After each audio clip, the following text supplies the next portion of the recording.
जैन समाज सबसे क्यूट समाज, सबसे प्यारा समाज, नॉन वायलेंट, अदरक लहसन विरहित समाज। यानी कि हमारे नागपुर में एक वाक प्रचार है कि भैया अदरक लहसन करना यानी फालतू की बातें करना। ये लोग अदरक लहसन बातों में भी नहीं करते, खाने में भी नहीं करते। अदरक लहसन विरहित मोस्ट क्यूटेस्ट समाज, सबसे प्यारा, सबसे पीसफुल। अगर मैं आपको इन लोगों की फिलोसॉफी समझाऊं तो दुनिया की सबसे टॉलरेंट और सबसे गजब फिलोसॉफी है। ऐसी फिलोसॉफी कि अगर आप इसको पढ़ोगे तो दुनिया के सारे झगड़े इससे सॉल्व हो सकते हैं। कैसे, तो मैं आपको थोड़े मिनट में समझाता हूं। एक कहानी सुनाता हूं। कुछ अंधे थे, उन अंधों को एक हाथी भेजने के लिए, हाथी देखने के लिए भेजा गया। मतलब देखेंगे क्या उनको, तो बोले आप ऑब्जर्व करो। अंधे थे तो गए, उन्होंने अपने अपने तर्क के हिसाब से हाथी को हाथ लगाना शुरू किया। किसी ने हाथी के पैर को हाथ लगाया, किसी ने सूंड को हाथ लगाया, किसी ने पेट को हाथ लगाया, किसी ने पूंछ को हाथ लगाया। तो जिसने पूंछ को हाथ लगाया बोले हाथी बोले झाड़ू के जैसा है। जिसने पैर को हाथ लगाया बोले हाथी बोले खंबे के जैसा है। जिसने पेट को हाथ लगाया बोले हाथी दीवार के जैसा है। जिसने सूंड को हाथ लगाया बोले हाथी पाइप के जैसा है। अब ओवरऑल हाथी इनके किसके जैसा है? हाथी इन सबके जैसा है, लेकिन क्या सिर्फ वो उसके जैसा है? यही जैनों की फिलोसॉफी है। और ये जैनों की फिलोसॉफी अब आखिरी में याद रखना, मैंने जो स्टोरी सुनाई थी ये मैं आपको आखिरी में अच्छे से एक्सप्लेन करके बताऊंगा। इसी कहानी में जैनों की पूरी फिलोसॉफी खत्म हो जाती है। यह कहानी अगर जिसको समझ गई वो दुनिया के सारे झगड़े खत्म हो जाएंगे। सारे झगड़े दुनिया के पूरे खत्म हो जाएंगे। सबसे बेहतरीन फिलोसॉफी जैनों की है, सबसे बेहतरीन, वन ऑफ द बेस्ट।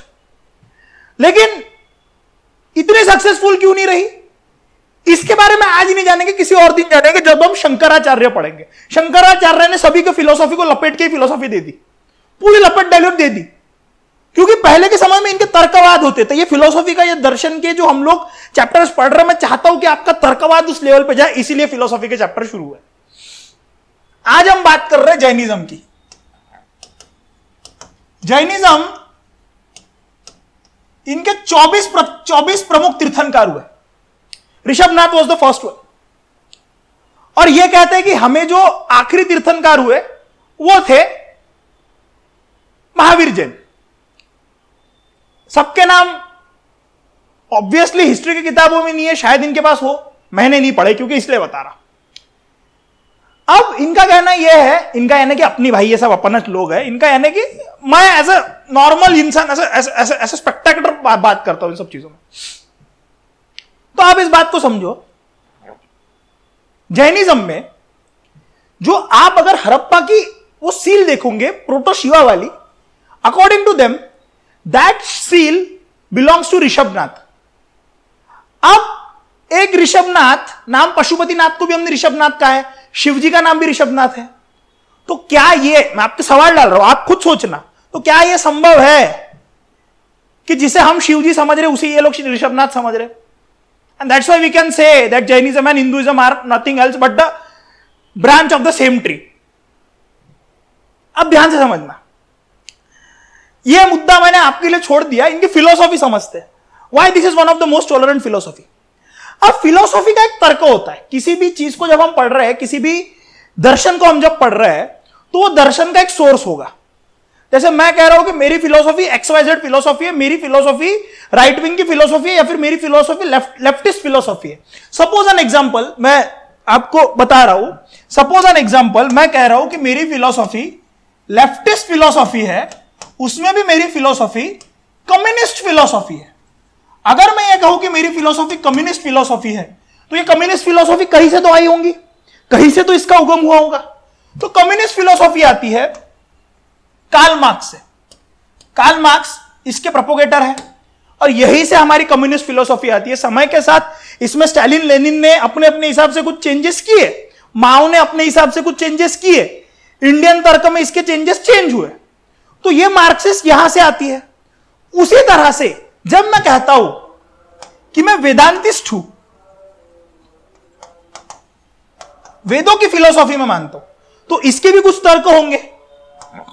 वेदों की फिलोसॉफी आती है वेद और उपनिषदों में से। वेद और उपनिषदों में से मेरी फिलोसॉफी आ रही है, इसीलिए मैं वेदांतिस्ट हूं। मैं वेदों की और उपनिषदों की फिलोसॉफी को मानूंगा। आर्य समाज वेदास और उपनिषदों की फिलोसॉफी के ऊपर बेस करता है। शंकराचार्य वेदों की फिलोसॉफी पे बात करते हैं, तो मेरी फिलोसॉफी यहीं से आएंगी। जैनों में स्पेसिफिकली यह देखा गया है कि हिस्टोरिकली उस समय पे जैसे बुद्धा की फिलोसॉफी त्रिपिटका में से आती है, उसी हिसाब से जैनों के फिलोसॉफी पे उस समय पे किसी किताब को बनाया नहीं गया। तो अकॉर्डिंग टू देम, इन लोगों की अगर आप बात करोगे कि इनमें कौन सी ऐसी फिलोसॉफी है या फिर कौन सा ऐसा सोर्स ऑफ नॉलेज है जिनको ये अल्टीमेट समझ रहे हैं, तो इनके सोर्स ऑफ नॉलेज को 3 हिस्सों में बांटा गया। Number 1 is perception, second is inference, and third one is testimony. इसको भी हम ध्यान से समझते हैं। What is perception? Perception is something which you are perceiving, यानी कि मेरी आंखें जो देख रही है, मैंने देखा, मुझे उससे नॉलेज मिला, मुझे समझ में आ रहा है कि भैया आग लगी है, मैंने देखा तो मैं कहूंगा आग लगी है। मैं अगर किसी चीज को छू रहा हूं, मुझे समझ में आ रहा हूं गर्म है तो गर्म है। हम इन सब चीजों के बारे में क्यों पढ़ते हैं? सोर्सेस ऑफ नॉलेज इस तरह से क्यों बनाते हैं? Because philosophy is nothing about believing, philosophy is about searching.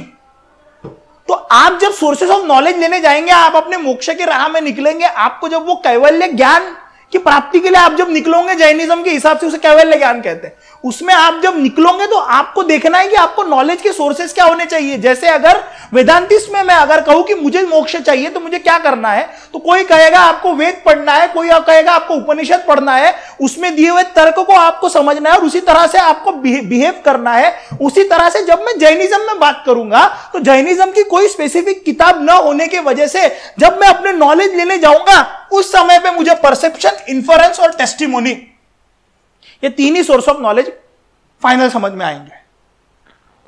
इसीलिए जब मैं परसेप्शन की बात कर रहा हूं तो मुझे ये समझ में आएगा कि जिन चीजों को मैं देखूंगा, जिन चीजों को मैं समझूंगा, that can be one of the source of knowledge. जैनों ने इसके ऊपर पूर्णतः भार नहीं दिया, माना है उन्होंने सोर्स ऑफ नॉलेज को, लेकिन पूर्णतः भार नहीं दिया। Second is inference. Inference is reasoning देना। जैसे कि मैं कह रहा हूं, देखो भैया धुआं निकला है, हम है ना वो आग वाला, धुआं वाला, बॉटल जग वाला, ऐसे कुछ कुछ एग्जांपल है, लकड़ी और सांप वाला। ये आपने अगर चारवाका देखा होगा तो जाके देख के आना। अगर आपने चारवाका देखा होगा तो उसमें आपको एक बार समझेगा। ये आखिरी तक मैं इसीलिए फिक्स रखूंगा क्योंकि कंफ्यूजन ना हो।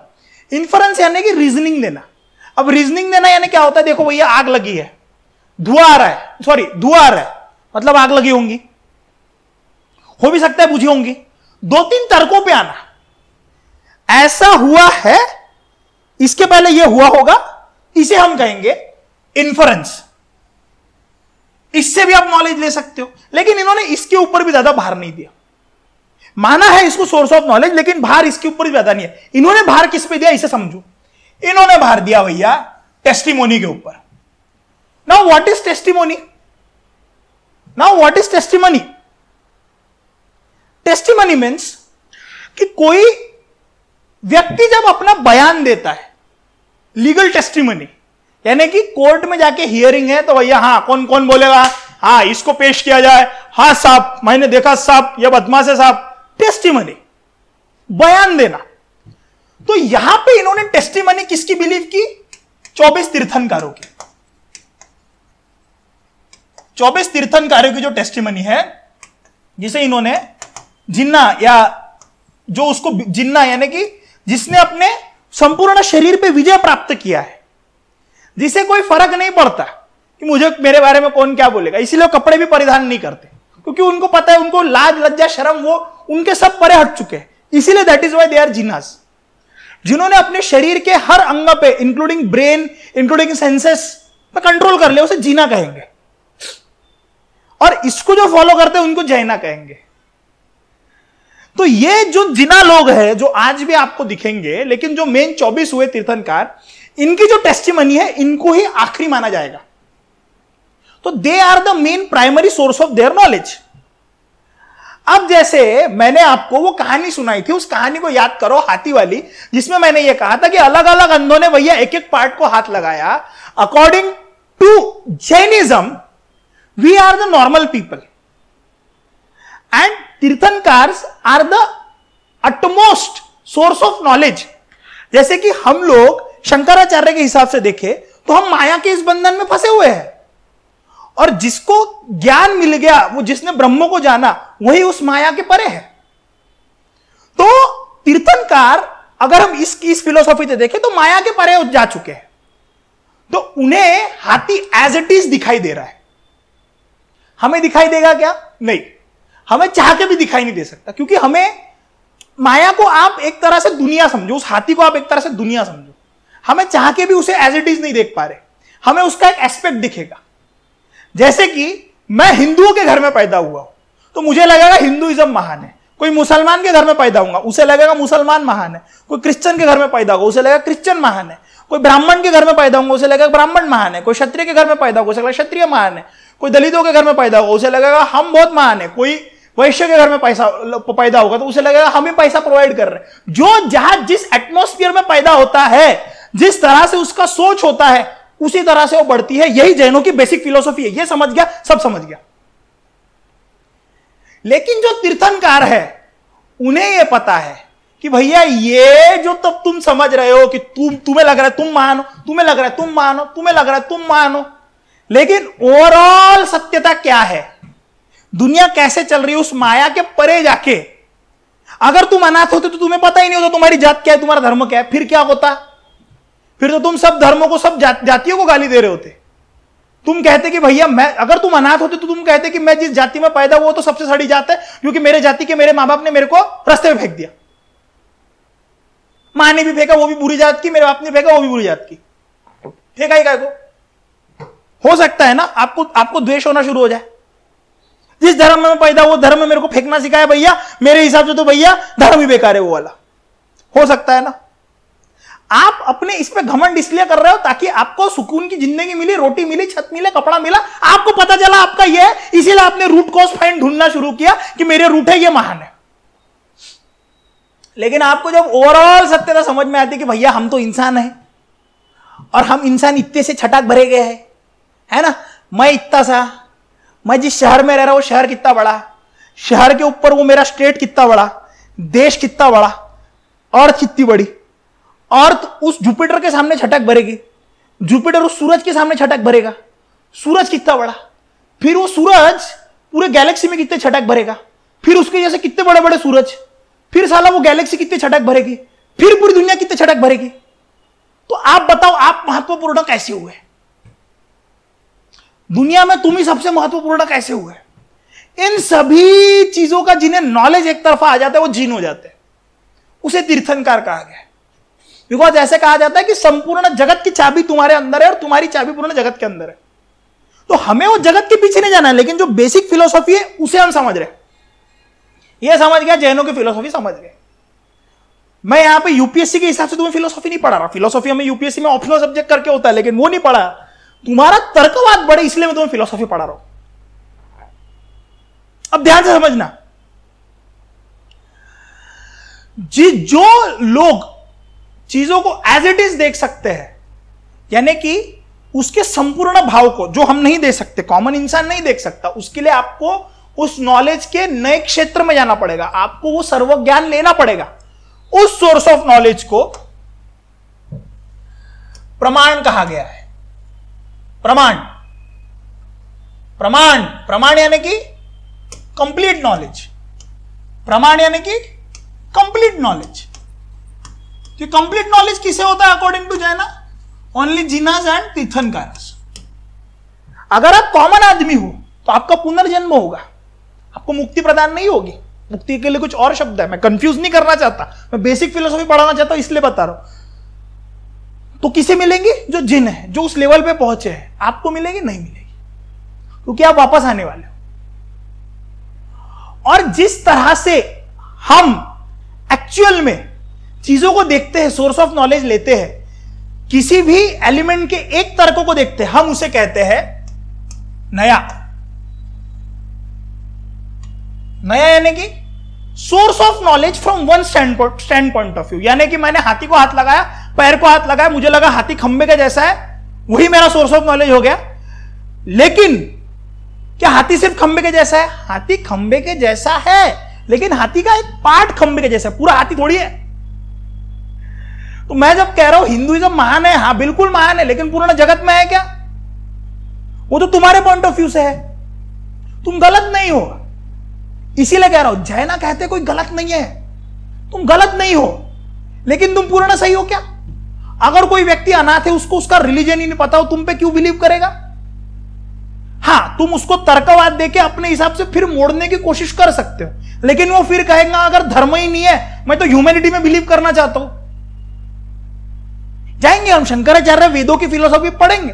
अभी हम जैनों की क्लास में बैठे, तो भैया फिलहाल मैं हार्डकोर जैना हूं। लास्ट टाइम हम चार्वाका की क्लास में बैठे थे, मेरे लिए चार्वाका बेस्ट था, आज मेरे लिए जैना बेस्ट है। कल बुद्धा की क्लास में बैठेंगे, बुद्धा बेस्ट, परसों शंकराचार्य के तो शंकराचार्य बेस्ट। आप अगर अपने स्टैंड पॉइंट को लेके फिलोसॉफी पढ़ने आए हो तो आप फिलोसॉफी कभी नहीं पढ़ सकते, लेकिन आप अगर उनके हिसाब से फिलोसॉफी पढ़ना चाहते हो, जिनके हिसाब से वो क्या कहना चाह रहे हैं, अपने दिमाग में रखे हुए सारे नॉलेज को आप अगर बाहर निकाल के फेंक के फिर आके पढ़ना चाहते हो, तो आपको समझेगा तर्क क्या दिया गया है। आगे समझता हूं। तो हम जब एक ही पॉइंट ऑफ व्यू से नॉलेज को, संपूर्ण नॉलेज समझने लगते हैं, उसे कहते हैं नया भाषा। नया भाषा है, भाष यानी कि इल्यूजन, डिल्यूजन, है ना। नए यानी कि एक ही पॉइंट ऑफ व्यू को फुलफिल पॉइंट ऑफ व्यू समझो। जैसे आप अगर अरब में जाओगे, अरेबियंस कहेंगे भैया इस्लाम सबसे बेस्ट है, मुसलमान कहेंगे इस्लाम सबसे बेस्ट है, हिंदू कहेंगे हिंदुइज्म सबसे बेस्ट है, जैन कहेगा जैनिज्म बेस्ट है, खालिस्तानी कहेंगे सिखिज्म बेस्ट है, सिख कहेंगे सिखिज्म बेस्ट है। हर किसी के हिसाब से अपना अपना बेस्ट है। पाकिस्तानियों को कश्मीरी में मरने वाले लोग आतंकवादी लगते, फ्रीडम फाइटर लगते, हमें वो आतंकवादी लगते। मैं ये नहीं कह रहा कि तुम्हें उन्हें आतंकवादी नहीं समझना है। तुम जहां पे पैदा हुए हो, अगर तुम सन्यास नहीं ले रहे हो तो संसार की बातों को समझ के संसार जीना ये तुम्हारा दायित्व है। अगर तुम इतने उच्च कोटि के लेफ्टिस्ट बनना चाहते हो तो छोड़ दो फिर देश, सीधी बात है। ये भी मैं कह रहा हूं, हम फिलोसॉफी पढ़ रहे हैं तो थोड़ा सा फिलोसॉफी को ढूंढना पड़ता है, लेकिन जब मैं बात नेशनलिज्म की करूंगा तो मुझे अपना नेशनलिज्म तर्क देना पड़ेगा। दोनों में अंतर करना तुम्हें समझना होगा, तुम्हें सबका सार लेके चलना होगा, बैलेंस करना होगा। When you are on a global summit, जब तुम ग्लोबल समिट में जाओगे, उस समय पे नरेंद्र मोदी जी ये नहीं कह सकते मेरा ही देश महान। नरेंद्र मोदी जी को दूसरे देशों की भी तारीफ करनी पड़ेगी। हमें वसुधैव कुटुंबकम में ग्लोबलाइजेशन के समय पे सबको लेके साथ चलना होगा। हाँ, लेकिन जब हम भारत में आएंगे तो भारत के लोगों के सामने बोलना पड़ता है कि अपन लोग अपन महान है, उनको क्या मालूम, जान दो ना, वो को हिंदी समझ रहे। तो ये तर्क देना पड़ता है, ये तर्कवाद करना पड़ता है। हर चीज संसार में रहते थोड़ी थोड़ी थोड़ी थोड़ी लेनी पड़ती है। संसार के बाहर निकल के अगर जिन बनना है तो फिर बात अलग है, फिर पूर्णता बात अलग है। उसी तरह से जब आप एक ही सोर्स ऑफ नॉलेज को पूर्णता सत्य मानते हो, उस समय पे नया भाषा होता है। अब ध्यान से समझना आगे की फिलॉसफी। किसी भी ऑब्जेक्ट को, जिसे इन्होंने द्रव्य कहा है, द्रव्य यानी कि मेरा शरीर भी एक तरह से द्रव्य है ना, या फिर एक तरह से एटम से बना हुआ है, ऐसा समझो। तो किसी भी ऑब्जेक्ट को, किसी भी एटम को मल्टीपल एस्पेक्ट हो सकते हैं। अगर मैं ये कहूं कि मैं काला हूं, तो हां, किसी गोरे व्यक्ति को अगर आप रखोगे, किसी नॉर्थ इंडियन आदमी को आप रखोगे, किसी कश्मीरी को आप अगर रखोगे, किसी हिमाचल वाले आदमी को आप रखोगे, उसके कंपैरिजन में मैं काला हूं। लेकिन आप अगर अफ्रीकन को मेरे सामने रखोगे तो उसके हिसाब से तो मैं गोरा हुआ ना। अब समझ में आ रहा है भेद। मैं कह रहा हूं अफ्रीकन के सामने तेरे से ज्यादा मैं गोरा हूं, फिर वो कश्मीरी आके कह रहा है भैया तेरे से गोरा मैं हूं, फिर वो कश्मीरी के सामने कोई अमेरिकन आके कह रहा है तेरे से गोरा मैं हूं। क्या पता कल को अप्सरा टपक के बोले कि उस तेरे से गोरे तो हम है, हुरों में से कोई एक हूर आके बोले कि हम ज्यादा गोरे हैं। सो आप जब ये कह रहे हो कि एक ऑब्जेक्ट को अलग अलग सिचुएशन हो सकती है, कि जैसे मैं गोरा हूं लेकिन मैं रिलेटिवली गोरा हूं। फॉर एन एग्जाम्पल, मैं सॉफ्ट हूं। अगर मैं कह रहा हूं कि मैं सॉफ्ट हूं, लेकिन मैं कहां सॉफ्ट हूं, मेरा गाल शायद सॉफ्ट है। मैं कह रहा हूं कि मैं हार्ड हूं, कहां से, मेरा बाइसेप हार्ड है। मैं कह रहा हूं कि मैं फ्लफी हूं, कहां से, मेरा पेट फ्लफी है। मैं कह रहा हूं कि मेरे मसल टाइट है, लेकिन कहां से, मेरे बाइसेप में टाइट है, मेरे थाइज में टाइट है। कैसे? अब मैं पूर्णता, मेरी बॉडी टाइट है क्या? नहीं, मेरे शरीर के अलग अलग एस्पेक्ट है। उसी अलग अलग एस्पेक्ट को जैनों के फिलॉसफी में according to object, for an object, Anekantavada कहा गया है। उसी फिलॉसफी को जैनों के इसमें अनेकांतवाद कहा गया है। कि एक ही ऑब्जेक्ट को अलग अलग तरह से डिफरेंट एस्पेक्ट होना अनेकांतवाद है। जब हम उसके एक ही एस्पेक्ट को संपूर्ण समझ लेते, जैसे फॉर एन एग्जांपल, जैसे मेरा मसल है, इफ इट इज हार्ड, तो मैं क्या कहूंगा, यार आशीष की तो पूरी बॉडी हार्ड है। कैसे हार्ड है? I have to work on my core. अब समझ में आ रहा है? ये फिलोसॉफी स्पोर्ट्स में भी एप्लीकेबल है। जैसे तुम्हारा, अगर आप बॉक्सर है और आपकी अपर बॉडी स्ट्रांग है, और आपको अगर लग रहा है कि आपकी अपर बॉडी स्ट्रांग है, ठीक है, और आप बॉक्सिंग करने जा रहे हो, but you have to continuously on your toes, आपको टोस पे रहना पड़ता है, ठीक है। अगर आपके पैर स्ट्रांग नहीं है, you will get tyre very easily, आप बहुत जल्दी थक जाओगे मैच में। जब पंचेस पड़ते हैं ना, पूरा बैलेंस जाता है बॉडी का। आप बॉक्सिंग तो कर रहे हो, लेकिन आपके पैर आपको साथ नहीं देंगे। अगर आपके पैर मजबूत नहीं है, बॉडी वहां से एनर्जी खींचना शुरू करेंगी। उस समय पे आपको ये समझना होगा कि आपको लग रहा था मैं हार्ड हूं, लेकिन आप किसको समझ रहे थे हार्ड? सिर्फ अपने अपर बॉडी को, अपनी लोअर बॉडी पे तो काम ही नहीं किया। आपको लग रहा है बॉक्सिंग में अपर बॉडी काम आती है, नहीं भाई, पूरी बॉडी काम में आती है। तो जिस बॉक्सर को ये समझ में आएगा कि पूरी बॉडी का बैलेंस इंपॉर्टेंट है, आंखों का भी इंपॉर्टेंट है, नेक के इंपॉर्टेंस है, वही बंदा बॉक्सिंग में जिन बनेगा। जो नहीं समझ पाएगा नॉर्मल रहेगा। यही फिलॉसफी हर एस्पेक्ट में काम करती है। इसीलिए इसे हम कहते हैं अनेकांतवाद, कि एक चीज के अनेकांतवाद होते हैं। और अगर आप एक ही एस्पेक्ट को पूर्णतः सत्य समझ रहे हो कि मेरी बॉडी हार्ड है लेकिन सिर्फ ऊपर से है, तो आपने समझ लिया भैया मैं तो बहुत हार्ड हूं। एक आधे नॉर्मल इंसान को 2-3 लाफे मार के आप अपने को तिर्रम खान समझ रहे, तो उसे कहते हैं हम लोग एकांतवाद। यानी किसी भी एक ही एस्पेक्ट को पूर्ण सत्य समझना, उसे हम कहते हैं एकांतवाद। और जो कि पूर्णतः सत्य नहीं होता, किसी भी एक ही एस्पेक्ट को पूर्ण समझना, हम उसे कहते हैं एकांतवाद। आप समझ रहे हो? बड़ा इंटरेस्टिंग है ये सब। इसीलिए हम जो है उस एक तर्क को संपूर्ण रियलिटी नहीं मान सकते।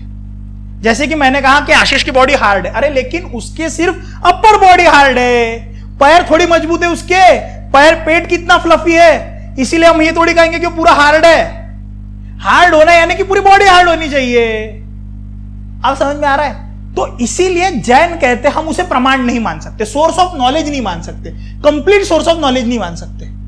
लेकिन मैं अगर यह कह दूं कि आशीष की बॉडी का बाइसेप रिलेटिवली हार्ड है, relatively bicep of Ashish body is very hard according relative in relative with another part, हां, फिर उसे हम सोर्स मानेंगे। क्यों?